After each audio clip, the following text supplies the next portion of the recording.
ഇന്നത്തെ വചനഭാഗം സങ്കീർത്തനം 27:10. അപ്പനും അമ്മയും എന്നെ ഉപേക്ഷിച്ചാലും കർത്താവ് എന്നെ കൈക്കൊള്ളും.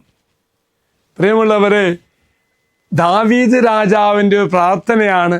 ദാവീദിനെ അപ്പനും അമ്മയും ഉപേക്ഷിച്ചു എന്നർത്ഥമല്ല.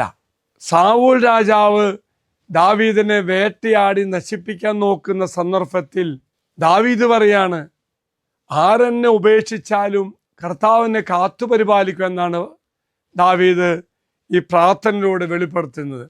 പ്രിയമുള്ളവരെ, മറക്കരുത്, ദൈവത്തിൻ്റെ മറ്റൊരു വാഗ്ദത്തമാണ്, ദൈവത്തിൻ്റെ വാഗ്ദാനമാണ്. ഓർക്കുക, ഗാകുൽത്ത വചന കൂടാരത്തിൽ വാഗ്ദത്തം എടുത്ത് പ്രാർത്ഥിക്കുന്ന മക്കളുടെ ജീവിതത്തിലേക്ക് ഈ ഒരു വാഗ്ദാനം തീർച്ചയായിട്ടും അത് അന്വർത്ഥമാകും. പ്രത്യേകിച്ച് നിങ്ങൾ വില കൊടുത്ത് പ്രാർത്ഥിക്കുന്നതുകൊണ്ട്. ഭൗമികമായ വ്യക്തികളിൽ നിന്ന് ഒരു തിരസ്കരണോ ഒരു ഉപേക്ഷിക്കലോ അനുഭവപ്പെട്ടാലും നമ്മുടെ കർത്താവ് നമ്മോട് കൂടെയുണ്ട്.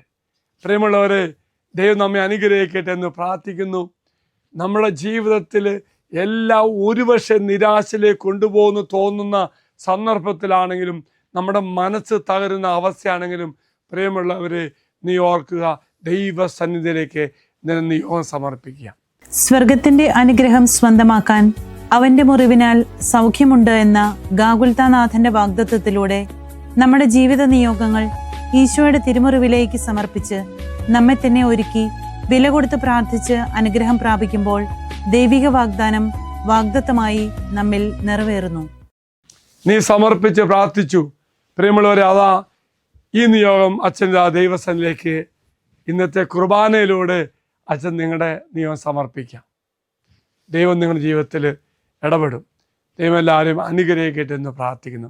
പല സാഹചര്യത്താലും ഉപേക്ഷിക്കപ്പെടുന്ന അവസ്ഥയാകാം, തിരസ്കരണമാകാം, പരാജയങ്ങളാകാം, എന്തുമായിക്കൊള്ളട്ടെ, വ്യക്തിയിൽ നിന്നോ സമൂഹത്തിൽ നിന്നോ കൂടെ ജോലി ചെയ്യുന്ന വ്യക്തിയിൽ നിന്നോ ആരൊക്കെ തിരസ്കരണം ഇന്ന് അനുഭവിക്കുന്നോ അവർ ജീവിതത്തിലെല്ലാം ദൈവനാമത്തിൽ ദൈവത്തിൻ്റെ ശക്തി നിറയാൻ വേണ്ടി കർത്താവേ അച്ഛൻ പ്രാർത്ഥിക്കുന്നു.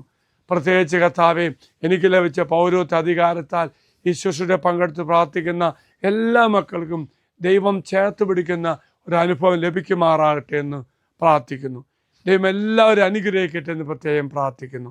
നമ്മുടെ കർത്താവായ ഈശോ കൃപയും പിതാവായ ദൈവത്തിൻ്റെ സ്നേഹവും പരിശുദ്ധാത്മാവിൻ്റെ സഹവാസവും നമ്മെല്ലാവരോടും കൂടെ ഉണ്ടായിരിക്കട്ടെ, ഇപ്പോഴും എപ്പോഴും എന്നേക്കും. ആമേൻ. ഈ ചാനൽ സബ്സ്ക്രൈബ് ചെയ്തും മറ്റുള്ളവർക്ക് ഷെയർ ചെയ്തും നമ്മുടെ കർത്താവിൻ്റെ സുവിശേഷ വേലയിൽ നമുക്കും പങ്കാളികളാകാം.